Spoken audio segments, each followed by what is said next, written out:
help. One day, Peter and John were going up to the temple at the time of prayer, at 3 in the afternoon.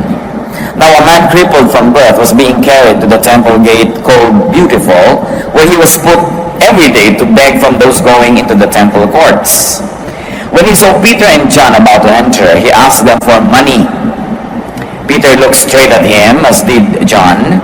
Then Peter said, "Look at us." So the man gave them his attention, expecting to get something from them. You know, a crippled beggar asked Peter and John for money.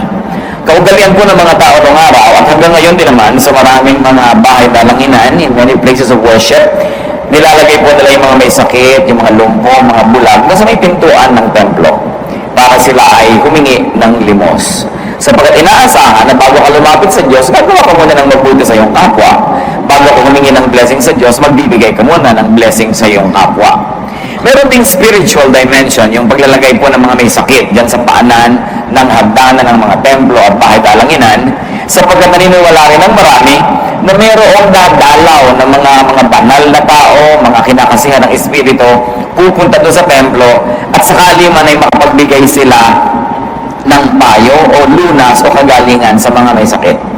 Kaya hindi lahat ng namamalimos sa pintuan ng mga simbahan ay humihingi lang ng pera. Yung iba, hinahanap nila, madaanan man lang sila ng anino ng isang kinikilala nilang banal na tao at naniniwala sila na merong magiging blessing sa ganung uri ng gawain. The Bible is silent about approving or disapproving that kind of practice, but we are just citing a very truthful and a very factual historical occurrence that the sick people are being placed at the temple gates to seek alms, and not only money, sometimes food, and very often spiritual blessing. And so this was the case of this crippled man. Mula pagkabata ay lumpo na ang lalaking ito, kaya lumaki na lang siya sa awa ng iba. Hindi natin alam kung mga kamag-anak niya yung nagdadala sa kanya, ulila ba siya o ano, pero itinuturo lagi sa kultura ng mga Israelita na maging matulungin sa mga kapuspalad. Kaya merong nagdadala sa kanya, i-deliver siya doon sa may pintuan, sa may hagdanan ng templo, araw-araw para siya mamalimos. The Israelites went to the temple 5 times a day to pray.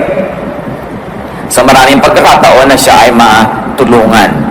At ipinakikilala ang espiritualidad kasama ng mabubuting gawa sa mga kawawa, sa mga hikahos at mga may sakit. Nung dumadaan itong si Pedro at itong si John, ay humingi sa kanila ng limos itong lalaking ito. Pera ang hinihingi niya, at siya ay nagulat ng sinabi ni Pedro, "Tumingin ka sa akin, tumingin ka sa amin, titigan mo kami, may sasabihin kami sa iyo." Akala niya malaking pera ang ibibigay. Acts 3, 6-8. Then Peter said, "Silver or gold I do not have, but what I have I give you. In the name of Jesus Christ of Nazareth, walk." Siguro yung first part ng sentence niya ay nakaka-disappoint doon sa lalaki. Sabi, wala kaming pera, wala kaming kapera-pera. Pero kung anong meron kami, yun ay bibigyan namin sa iyo. Sa ngalan ni Jesus na taga Nazareth, maglakad ka. Tumayo ka, gumaling ka dyan, at nang hindi ka na kailangang mamalimos pa. Acts 3, 6-8. Taking him by the right hand, he helped him up, and instantly the man's feet and ankles became strong. He jumped to his feet and began to walk. Then he went with them into the temple courts, walking and jumping and praising God. A very wonderful event occurring at the very gates of the temple.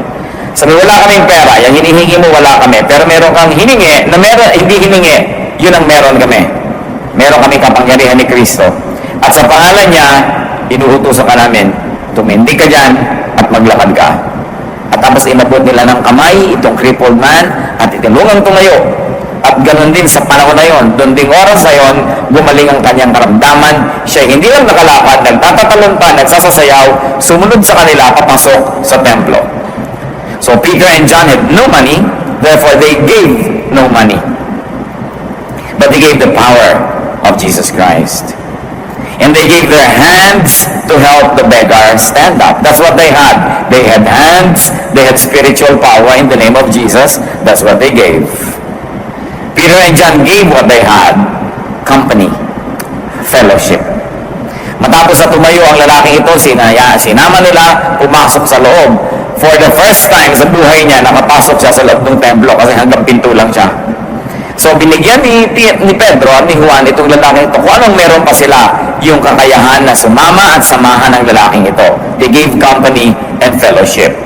And this is a great gift to an isolated and a lonely man. Kung kayo ay isang lumpo na hindi nakakapunta sa gusto niyong puntahan, kung dinuhat kayo at iniwan kayo sa isang lugar at kung hindi pa kayo kunin doon na hindi kayo makakalis doon, you must have a rather miserable life. Hindi kayo nakakapili na makakausap, yun lamang gustong lumapit sa inyong makakausap nyo, hindi kayo pwedeng lumapit sa gusto nyong lapitan. So ano pang kailangan ng taong ito? Companionship. Kailangan niyang makasama, magkaroon siya ng mga kagrupo, maging miyembro siya ng isang grupo. And that was one instance when money would have been the least meaningful gift. Maaaring sa buhay niya, nasaya na siya na ang climax ng buhay niya, magkano bang napalimos niya, magkano ba naibigay sa kanya ng mga naaawa, at ang nagiging kahulugan ng buhay niya ay kung magkano ang kanyang kinita. But that one day, all that money that he could ever ask from people and beg for became meaningless. Because now he never needed anymore to beg because he got infinitely more. Kung minsan, nung hihingi tayo ng pera sa tao, yung pala meron pa siyang ibang mas magandang maibibigay sa atin.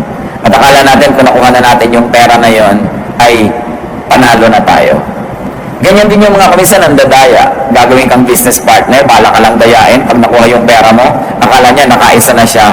Pero kung sakasakali pala na naging patuloy ang inyong pagkakaibigan at partnership, mas marami pa siyang kikitain na kasama mo kesa sa inisahan kanya na ganon.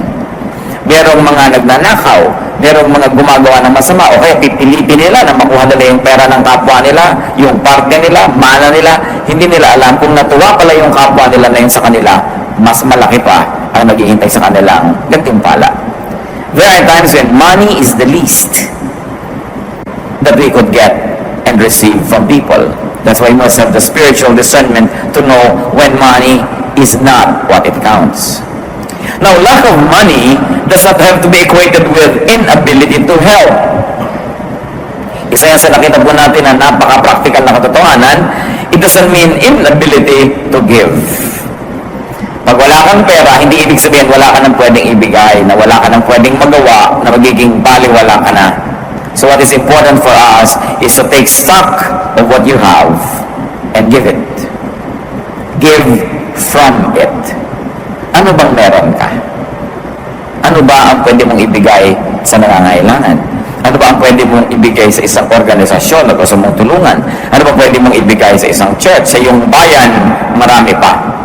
Punong-puno po ang Biblia ng mga kautusan at mga katuruan tungkol sa pagbibigay ng kung anong meron ka. 1 Timothy 6:18-19, command them to do good, to be rich in good deeds, and to be generous and willing to share. In this way, they will lay up treasure for themselves as a firm foundation for the coming age. So dapat daw palabigay ang tao sapagkat yan lang ang paraan na nakapag-impok siya ng kayamanan para sa darating na panahon. Doon sa panahon na walang hanggan, sa panahon na uuwian ng lahat ng nilalang.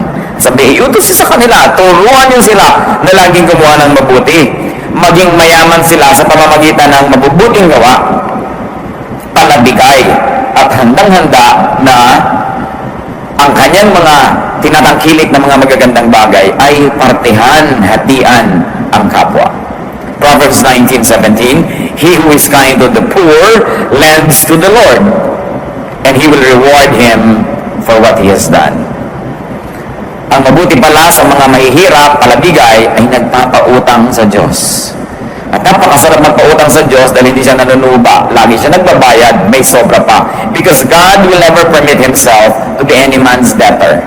He will never permit Himself to be indebted to any human being. That's why when you give to God, it becomes a very, very wonderful and sure investment. Now, to give to the poor doesn't always mean to give money, and poor doesn't always mean poor in material wealth. Because there are many people who are spiritually and emotionally poor. We must consider them as well, and we should continue to give to them as we have, as we are able to give. Proverbs 11:24, one man gives freely, yet gains even more. Another withholds unduly, but comes to poverty.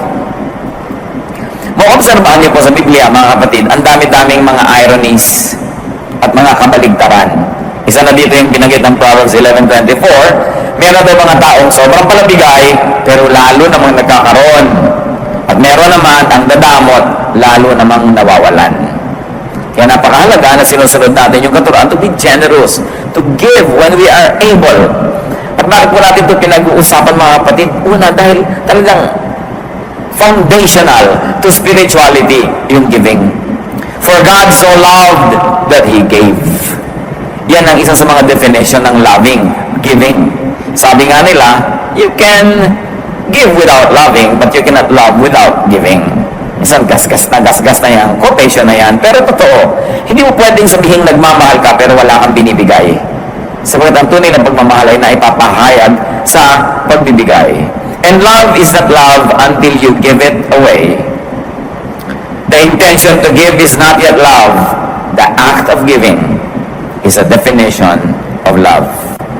So one who gives friendship naturally begets friendship. And one who withholds friendship naturally loses it. In a manner of speaking, you keep only what you give away. And ironically, you lose what you selfishly keep.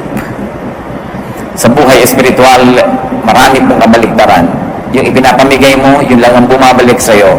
At yung pinipilit mong kamkamin, sarilinin, yun naman ang nawawala. Proverbs 3:27 to 28. Do not withhold good from those who deserve it when it is in your power to act. Napakadaling maintindihan, pero madali bang i-apply? Huwag daw pagkakaitan ng mabubuting bagay ang mga karapat-dapat tumanggap nito. Sabi natin, siyempre naman. Pero tanong, meron kayong kilala, kaibigan, meron kayong kapatid sa Panginoon, merong tindahan, naghihirap siyang minili, magtinda, pinagtutubo niyo ba o hingi kayo ng hingi ng discount? The person na namumuhunan deserves to profit. Kaya nga siya nagpapamod, gumigising ng maaga, nagtitinda para siya tumubo. Tapos wala kang gagawin kundi humingi ng discount. Pag merong ahente na nagbebenta sa'yo ng kotse, ng lupa, ng insurance, alam ko may komisyon ka dyan. Hati na lang tayo sa komisyon mo, bawasan mo naman yung komisyon mo. Kaya nga siya nagtitinda niya para siya magka-komisyon, tapos hihingin mo yung komisyon niya. That is withholding something from the one who deserves it. Because the person works. And when you plant, you harvest. When you work, you benefit from your work. Nobody plants without the promise of being partakers of the harvest. Maraming mga ganon. Deserve nila, inaalis natin yung dapat sana ay sa kanila. Yung mabuti sa atin, they deserve na gawa natin ang mabuti. Yung nagbibigay sa atin, they deserve na suklian natin yan. When people have earned it. Sasabihin pa natin, tampira naman yung doktor na yun. 3 minuto lang akong tiningnan, tapos 500 ang bayad. 9 na taon naman nag-aaral yun, ano? Gusto mo 9 na taon ka rin yung tingnan para magbayad ka ng mahal. Sandali lang akong tiningnan. Pero ang tagal yung pinag-aralan kung paano ka titingnan. Kasi mo, gusto mo, 3 minuto kang tiningnan, 3 piso ibabayad mo sa kanya. Ay, ang mahal-mahal ng puhunan niya sa pag-aaral. Minsan we have misplaced values. Akala natin ganun lang yun. Pero syempre, pag espesyalista, bayaran mo ng mahal. Quality is expensive. Meron gusto, ang ganda-ganda ng bibilin, ayaw naman magbayad. Tatandaan natin yun, reward people who work. Make it a habit to reward people who work. And one of that is to allow them to earn. What can we give to people? Nakita niyo po si Peter and John, ibinigay nila yung nasa kanila, kapangyarihan na spiritual, at yung mga kamay nila na pwede nilang iabot. Meron sila nun eh. At yung oras nila para makisalamuha, makipagmabutihan, makipag-fellowship doon sa taong hindi pa naranasan kahit kailan na may makasama at pumunta doon sa loob ng templo. Sa atin ngayon, what can we give to people? And I like you to think of people you love, those who love you, those who are good to you, and those who you think you are good to. We have to give people attention. Ang kakulangan sa atensyon ng isa sa mga pinakamalaking karukhaan ng tao ngayon, kulang na kulang sa pansin. Marami ngayong mga bata lumalaki, isa lang yung magulang nakasama sa bahay dahil nagtatrabaho sa malayong bayan. Kung isa nga, parehong wala pa. Kulang sa pansin. Maraming mga asawa kulang sa pansin. Maraming mga magulang kulang sa pansin. Ewan ko lang kung i-score natin yung sarili nyo ba? Masasabi yung kulang sa pansin? Marami nun, kung aaminin lang natin yon. We always think we get less attention than we deserve or less than we want. So it's an epidemic. But it's so sad when it's your very husband or wife, your very girlfriend or boyfriend, your very friend, your very relative, your very office mate, housemate, classmate, yung hindi natin nabibigyan ng attention. We can write, we can call, madali mag-text, and some even YM, mag-chat, so that we can minister to give comfort. You can give comfort. We can give company. It's very important to give people companionship. We can give them connectedness and connection. People like to connect, so they like na may kasama, may kausap, may kasabay. People need affirmation, and we can even give them entertainment. When there's too much to worry about and to think about that they're already at the brink of probably destroying themselves or being destroyed, then people need to be entertained. Kailangan malibang, maaliw, kailangan ilayo ang iniisip sa mga nagpapabigat sa kanilang buhay. At lahat ng yan ay dapat at kailangan nating ibinibigay sa ating kapwa. 2 Corinthians 1:4, God comforts us in all our troubles so that we can comfort those in any trouble with the comfort we ourselves have received from God. Tayo daw ay binibigyan ng Diyos ng ginhawa at nang sa ganon ay makapagbigay din tayo ng ginhawa sa mga nangangailangan nito. Sa makatuwid, ang ginhawa na ating tinatamasa ay hindi lang para sa atin. Ito ay binibigay din ng Diyos para tayo naman ang magbigay nito sa mas nangangailangan pa. So whenever you are not very needy of comfort, it means that you are positioned to be the giver of it. Dalawa lang naman yan eh. Kayo yung talagang kailangan yung may magpaginhawa sa inyo, magpaluwag ng loob, mag-minister sa inyo, magpalakas ng loob. Pero kung hindi ganun ang ating kalagayan, salamat. Pero ang ibig sabihin, tayo naman ang dapat naghahanap ng mapagbibigyan natin ng ganong ginhawa. Job 2:11, when Job's 3 friends heard about all the troubles that had come upon him, they set out from their homes and met together by agreement to go and sympathize with him and comfort him. Alam natin ang kasaysayan ni Job, napakayaman, napakasikat, pero lahat ng mga pagpapalang ito nawala sa isang iglap. Namatay ang mga anak, naglaho ang mga kayamanan, nabalot ng galis ang kanyang katawan, nagkaroon siya ng sakit. Yung tatlong kaibigan niya, nag-usap-usap, nagkita, naglakbay ng malayo para makiupo sa kanya doon sa mga abo. Kaugalian nun, upo-upo sila sa abo pagka sila ay nagdadalamati. When they are mourning, they sit in ashes. Not to mention the fact that Job was covered with sores and wounds, and he needed this disinfectant, mga ash, to cover his open wounds. But they sat with him 7 days, not saying anything, just providing the ministry of presence. Mga kapatid, presence is a very powerful ministry. Hindi mo na kailangan pa magsalita, hindi mo kailangan mag-moralize, hindi mo kailangan mag-philosophize. Just be there when people are sick, when people are lonely, when people are needy, when they are dejected and rejected, when they are frustrated with life. Just be there. And there's power from your presence that could minister to the person. Kaya talagang binibigyan natin ng panahon yung ganong uri ng ministry. We can give people companionship. Magkakamag-anak na itong mga pinag-uusapan natin. Companionship is one of the deepest needs of man. And most of the time, it is never met adequately. Matthew 26:36-38. Then Jesus went with his disciples to a place called Gethsemane. And he said to them, "Sit here while I go over there and pray." He took Peter and the 2 sons of Zebedee along with him, and he began to be sorrowful and troubled. Then he said to them, "My soul is overwhelmed with sorrow to the point of death. Stay here and keep watch with me." napakalalim na maaari po nating mapag-aralan dito sa hiniling na ito ng Panginoong Yesus sa kanyang mga disciples. You will imagine Jesus of Nazareth. You will imagine the power that was in Him. He was driving out demons, healing the sick, raising the dead. Pero sabi niya sa kanyang mga kasama, sobra ako namimigati. Sobra ako nalulungkot. Ang bigat-bigat ng kalooban ko. Damayan niyo ako. Dito kayo, samahan ninyo ako. Kung si Jesus nangangailangan ng kasama, lalo sa ganang mga malulungkot na panahon, at kung siya marunong malungkot, mangulila, humiling ng mga kasama, hindi lalo naman tayong lahat. Kailangan natin yon. Kaya kailangan marunong tayong makiramdam. Kung minsan may magte-text sa'yo, musta? Actually, siya ang nangangailangan makumusta. Hindi mo kinukumusta, kaya siya nagpapadala sa'yo ng musta. Sasagot ka naman, papilosopuhin mo pa. O kaya sa mo, okay, tapos na, wala ka walang tanong, ikaw, kumusta? Mga kapatid, pag may nangungumusta sa inyo, 99% of the time, siya ang nangangailangang makakamusta. Pinapaalala sa inyo, hoy, buhay ako, kumustahin mo naman ako.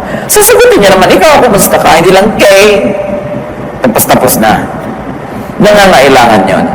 Sabi niya, my soul is overwhelmed with sorrow. Karamay. Makikiramdam tayo sa tao. Kung minsan sabi niya, uy, kain naman tayo sa ganon.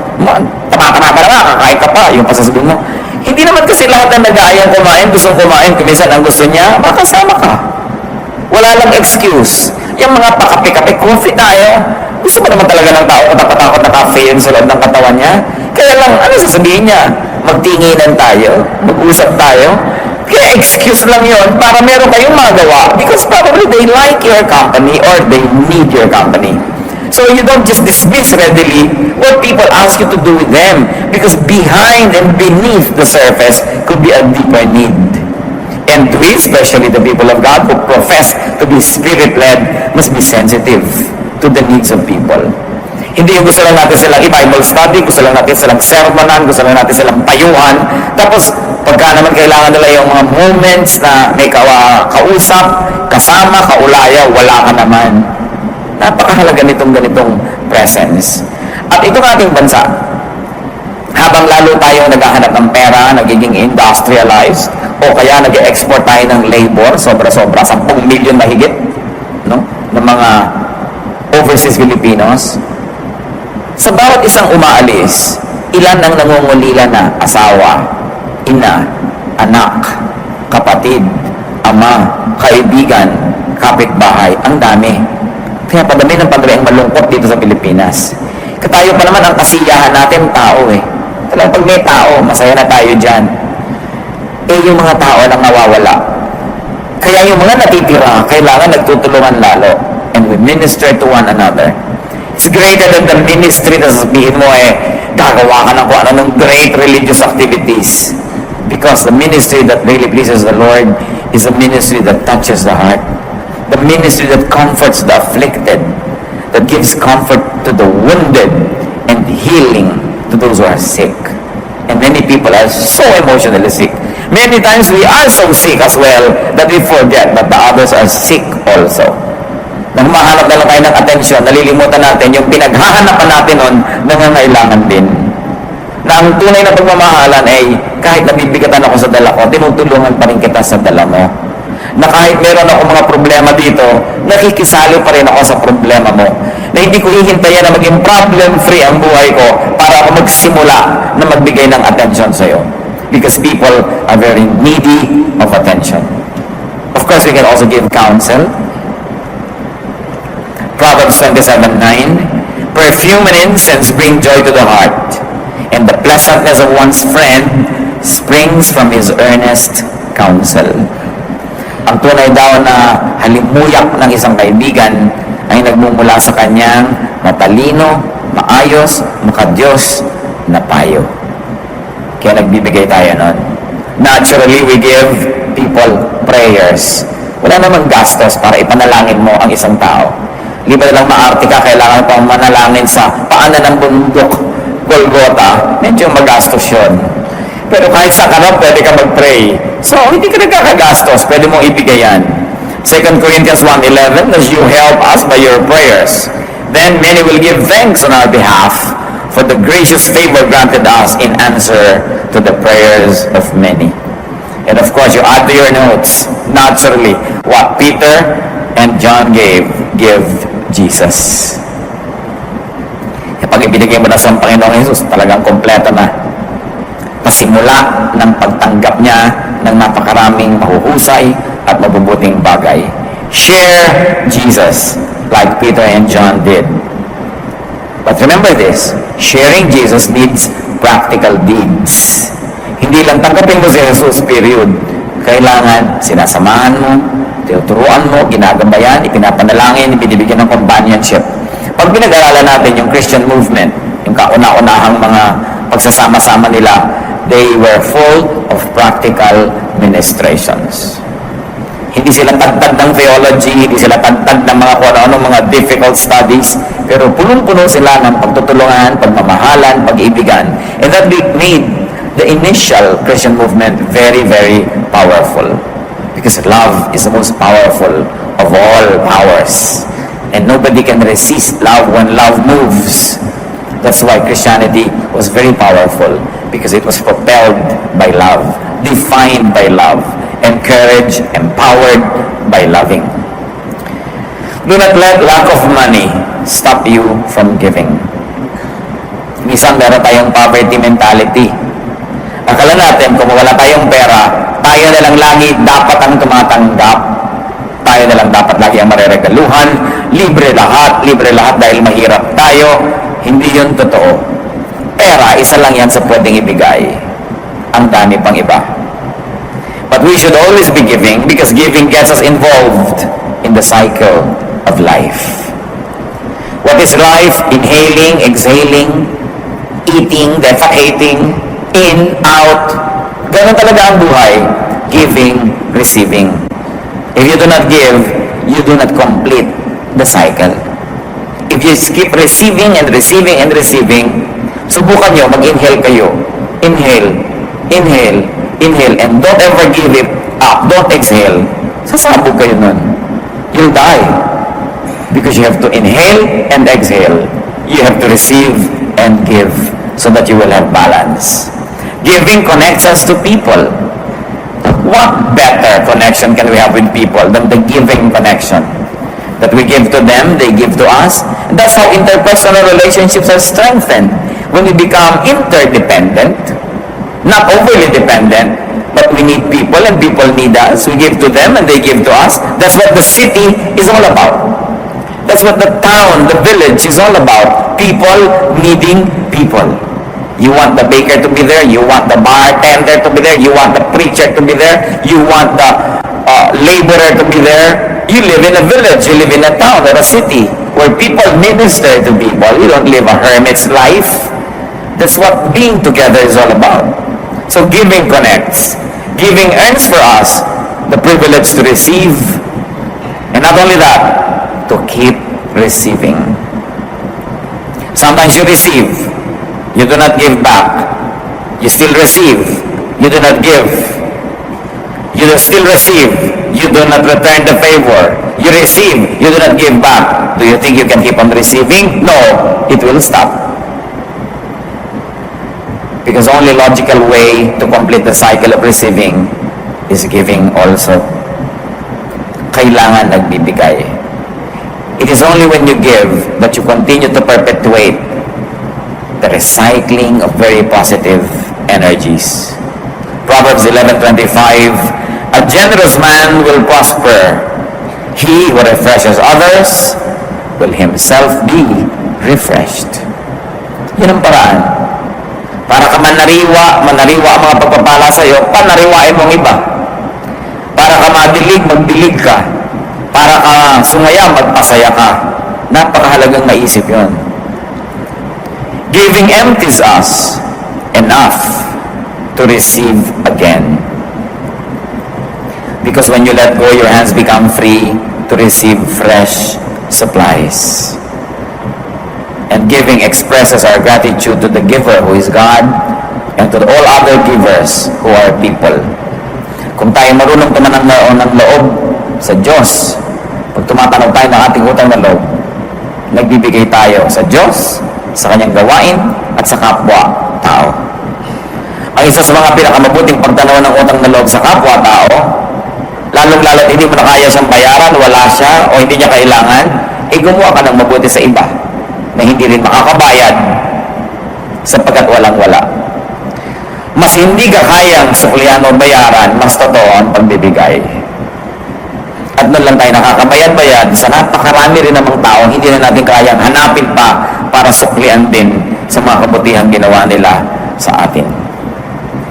Very especially if you receive good things from people, give back to your benefactors. All beneficiaries should give back to their benefactors. Sometimes you cannot give back money, but even money is a temporary issue. Sometimes you cannot now, but tomorrow or next year you can. Sometimes the person who has money giving you now, next year will have very little of it, and you have more of it, it's your turn to give. Panahon. Alam niyo, isa sa mga pinakamalaking nating pagkakamali, pag meron pala bigay sa atin na ang tingin natin mayaman, who has everything, hindi na tayo nagbibigay. Mayaman naman si tita huwag na nating bigyan. Kompleto na yan Mahirap bigyan yan, mayaman kasi. Kung minsan, nagiging napakadali na sa ating excuse yun para magpabaya. Mayaman naman siya, wala na siyang kailangan. Hindi yun Ang kailangan ng mayaman at mahirap ay pareho lang. Ang kailangan nila ay maalala. Ang kailangan nila ay ma-reaffirm. Mabigyan mo ng affirmation that they are loved, that they are appreciated. Sabi, ang dami-dami na naman niyang alahas, wala na tayo maibigay. Hindi bigyan mo ng chicharon. Hindi excuse yun. Bigyan mo na isang santol. Bigyan mo ng 5 pirasong butong pakwan. May ribbon. Nakalagay sa magandang lalagyan. Ang sinasabi lang na naalala kita. Kung gusto niyo mga kapatid na maging thoughtful, ang daming pwedeng ibigay sa kapwa. Many of them don't have to cost money. Makapulot ka ng magandang tuyong dahon, sulatan mo ng pentel pen, God loves you, and so do I. Diba? Sa'yo naman makatanggap ng ganon. Yung iba, akala nyo kung may pera yung kapwa nyo, mataas ang posisyon, maraming damit, maraming gamit, pwede nang hindi regaluhan. Palusot lang yan. If you really like to give, you give to the poor, you give to the rich. Because the rich man, like the poor man, needs love. We all just need love. A little bit more of it, if possible, a big bit more of it. That's what we want. And you can never go wrong when you give love. At yan kuminsan ang problema na hindi na around them, don't give them anything anymore just because they think they are self-sufficient. No man is an island, therefore no person is self-sufficient. Ang lahat kailangan ng kahit konting pagtingin.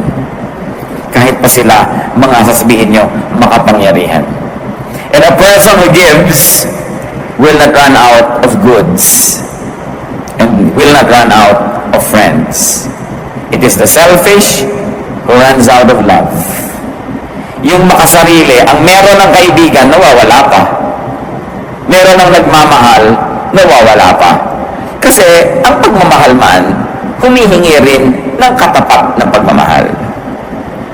Ang text naghihintay ng sagot, di ba? Ang sulat naghihintay ng sagot. Yung ginagawa mo na pagbibigay ng mabuti sa iyong kapwa, aminin mo mat hindi, naghihintay ka rin ng sukli. Kahit yun ay thank you, kahit yun ay isang kiss, kahit yun ay kotse o bahay o anuman, dapat sinusuklian. At hindi lang pera ang panukli. Actually, yun talaga pinag-uusapan natin dito. Don't ever have the excuse that just because you don't have enough money, you are already free from your obligation to be nice. Na magsukli. Give what you have. Tulad nila Peter. If not money, then service. 1 Peter 4:10, each one should use whatever gift he has received to serve others, faithfully administering God's grace in its various forms. Madalas mangyari ito sa magkakapatid. May sakit ang magulang nyo. Hili-hilian kung sino magpapa-ospital. Pakiramdaman kung sino ang pinaka hindi makakatiis. Bumubula na yung bibig ng magulang, nangingisay na, kulay asul na. Wala pang nangunguna kasi kung sino magdala sa ospital, siyang magbabayad. Pakiramdaman. Mga kapatid, siguro hindi naman mahirap isipin ganito. Natural, yung mas maraming pera, yun ang meron siya eh. Siguro mas maaasahan talaga na siya ang magbibigay. Pero ikaw na walang pera, di ikaw ang magbantay. Ikaw na yung magpaparito, mag-ayos-ayos. Kasi wala ka namang kontribusyon na pera. Give service. Sa magkakapatid, lagi nagkakahilan, ay si ate maraming pera yan, ay si junior, yan ang maraming pera, yan ang pag-gastos yan. Eh, anong kontribusyon mo doon? Kailangan meron. Kung hindi ka makakapagbigay ng pera, serbisyo.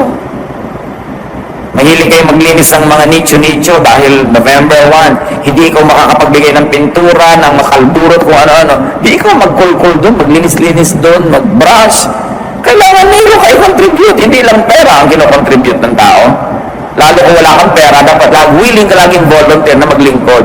Kasi yun na nga yung currency mo, yung mga 10 mga daliri, maglingkod, magtrabaho. Unfair naman na yung gumastos ka, siya pa yung nakabantay doon. And sometimes I see this illness in the way people think. May sakit si nanay, itong anak na namamasukan sa Maynila, pang ipapatawag para alagaan si nanay. Eh ito na nang may na magtatrabaho sa Maynila, ang nakakapagpadala ng pera. So yung kumikita ng pera, dapat hindi na inaabala. Hayaan nyo siyang kumita. At yung mga nakatiwangwang dyan, kayo magtrabaho, magbantay, maggawa niyan, para yung naghahanap buhay, patuloy makapaghanap buhay. Kanya-kanya tayo ng kakayanan, kanya-kanya dapat ng assignment. Ang nangyayari kasi sa Pilipinas, yung pinaka-responsableng anak, sa kanya na lang ipinapasan lahat. Hanggang siya igulpo, mamatay o magsawa, mag-abroad, at hindi magbigay ng number kung nasan siya, dahil talagang nagsawa na. Kung yun namang sobrang asahan, yung naaasahan. Tapos lagi natin pinapalusot, yung nagpapalusot. Because that is not God's justice. You should reward those who work and punish those who do not. Sabi nga sa New Testament, if anyone does not work, he should not eat. Talaga ang higpit ni Paul sa ganyang mga bagay. Pero dahil napakarami man talaga, abusero. If you cannot give money, then give other goods. Meron naman dyan, pupuntahan pa ng doktor sa bahay nila, doktor, wala po kaming kapera-pera, pasensya na kayo, talagang mahirap lang kami. Diba? Pero meron naman kayo doon mga prutas, pwede nyo nibigay. Meron naman kayo antik na kama, di ibigay nyo. At sa lagay, libre na lang, meron naman kayo pwedeng ibigay, ayaw nyo pa rin ibigay. So paglingkuran mo kami, pero yung amin-amin pa rin. You must always give value for value. You must never try to escape responsibility. Kung meron kayong pwedeng ibigay, ibigay nyo. Huwag kayong mang palibre. Laging meron yan. Goods, service. Philemon 1:17, si Paul, nung merong isang runaway slave na naging Christian, pinabalik niya doon sa amo. Sabi ko, kilala kong amo mo. Sasabihin ko sa kanya, huwag ka na niyang idemanda, huwag ka na niyang parusahan, tanggapin ka na lang niya. Sabi niya sa 1:17, Philemon, so if you consider me a partner, welcome him as you would welcome me. If he has done you any wrong or owes you anything, charge it to me. Value for value. Sabi ni Paul, ikaw, marami kang utang na loob sa akin, naging Kristiyano ka dahil sa akin. Nakakilala ka kay Kristo dahil sa akin. Laking utang na loob mo. Bueno, itong slave mo na tumakas, naging Christian din, naglingkod sa akin, kinagigiliwan ko siya, pinababalik ko siya sa iyo, huwag mo na siyang singilin. Charge mo na lang sa akin. Kulang ka pa. So, value for value. Dapat ganun. So, Romans 15:26-27, for Macedonia and Achaia were pleased to make a contribution for the poor among the saints in Jerusalem. They were pleased to do it, and indeed they owe it to them. For if the Gentiles have shared in the Jews' spiritual blessings, they owe it to the Jew to share with them their material blessings. Nagkaroon po ng mga tag-hirap sa Jerusalem, kung saan yung mga Hudyo ay nakatira, at kung saan mula sa mga Hudyo, si Jesus, ang Kristyanismo, ay nakarating sa mga Gentiles. So nung umasenso yung mga Gentile churches, sabi nitong sumulat ng Romans, kayo, nakatanggap kayo ng spiritual blessing galing sa Israel. Ano dapat yung gawin, hindi nyo sila pwedeng mag-bless spiritually. Sila nga ang nagbigay nun. Bigyan nyo sila ng pera. Magpadala kayo ng tulong. May pangangailangan sila ngayon, nahihirapan sila. Palitan nyo ng material blessing, yung spiritual blessing na nakuha nyo galing sa Israel. This is the essence of the verses. Sasabihin, hindi pwedeng libre-libre kahit spiritual blessing. Palitan mo ng ibang blessing. Maganda, spiritual din. Ngayon, kung hindi mo kaya yun, o kulang, gawin mo iba. Serbisyo, o material, o gift. Dapat ganun, value for value. Di ba natin nakita? Pwede naman i-declare ng Diyos, lahat ng tao, patawarin na lang lahat ng kasalanan, libre na lang kayo lahat. No. That's not God's way. Jesus paid. May bayad. May bayad ang lahat. Walang libre.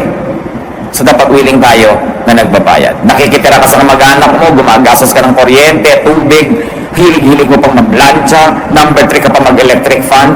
Alam niyo, ang init ng mata ng mga tiya niyo, nakikitira kayo, naka-electric fan pa kayo lagi. Baka akala niyo, hindi niya kinukwenta yun. No? Pag nagluluto siya, dapat 3 lang yung anak, 5 piraso. Ibig kinukwenta niya, ilang kuryente kaya nagagastos nito, panonood ng TV.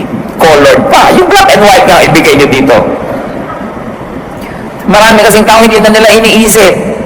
Akala nila gano'n lang ang buhay. Always give. And when you have money, brothers and sisters, put it to good use. Make it talk. Because when money talks, people listen. So kung may mga ape, make your money talk para sila ma-redeem. No? Pagka merong mga kawawa, make your money talk. Put it to good use. Because the best use of money is being spent. Ngayon, manaramdaman ang kapangyarihan yan. At pag ginamit mo yan sa tama, sa maganda, it becomes a blessing. When you have things, give. When you don't have things, give other things. You can give time, you can give service.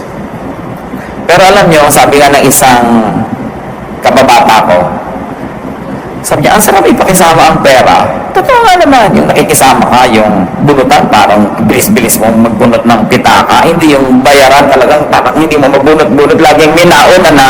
Yung parang kakainisan ka na niya, di ka na isasama next time. Dapat ang bilis-bilis mong bumunot. Yun ang pinakamasarap ipakisama, pera. Hindi ang kunat-kunat mo. Pinapakilos mo yan. It oils the entire machinery. And it can do lots of good things and lots of wonders. Money opens doors. Money makes people smile. They give you the extra mile. So why don't you make it work? Especially if you have it. What do you give? Those who love you. What don't you give? Those who love you. Maganda siguro pag-isip-isipan natin yan. Meron ba tayong mga napapabayaan na suklian, mahalin? Kung hindi pera, service, attention, we always have something to give. And the least is time. Diyan tayo equal. Everybody has 24 hours a day. And time is one of the best gifts you could give to people. You cannot give it to everybody. You cannot give it every time. But we must be discerning when we must spend time with people because they need us. It's very important. Diyos namin sa langit, turuan niyo kami daw maging sensitive. Sa patuloy namin pag-aaral ng iyong salita, ang maging bunga nito, mas maging mabuti, mabait, mapagbigay, palabigay kami sa aming kapwa, lalo sa mga pinagkakautangan namin ng loob, lalo sa mga mabuti sa amin. Turuan mo rin kami, Lord, na maging mapagbigay kahit sa mga hindi naging mabuti sa amin, kahit sa mga hindi namin kakilala.